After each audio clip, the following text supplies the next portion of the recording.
বিসমিল্লাহির রহমানির রহিম। আপনাদেরকে বাকেরগঞ্জ উপজেলার ১০ নং গাড়ি ইউনিয়নের সাহেবপুর মির্দাবাড়ি ভিটা অঞ্চলে নিয়ে আসলাম।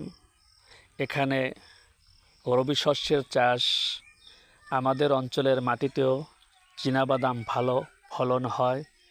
এই দৃশ্য দেখানোর জন্য আপনাদের এই শস্যক্ষেতে নিয়ে আসা। পাশেই রয়েছে মিষ্টি আলু, পাশেই রয়েছে ঢেঁড়সের ক্ষেত। শ্রমজীবী মানুষরা, কৃষিজীবী মানুষরা কৃষি ফলনে অক্লান্ত পরিশ্রম করে আল্লাহ তাআলা মাটির থেকে মানুষের জীবিকার জন্য ফসল দান করেন।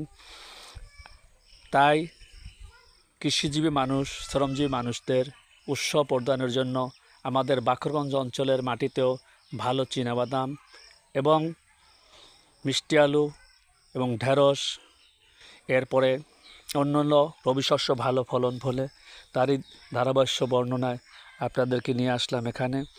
তাই এই ক্ষেতগুলো দ্বারা দেখে শ্রমজীবী কৃষিজীবী মানুষরা ফসল ফলাতে উৎসাহ পাবে, এই আশা ব্যক্ত করছি। এই Mustafiz Barishal TV page, YouTube এর পক্ষ থেকে আপনাদেরকে ধন্যবাদ জানিয়ে আজকের মতো বিদায় নিচ্ছি। আল্লাহ হাফেজ।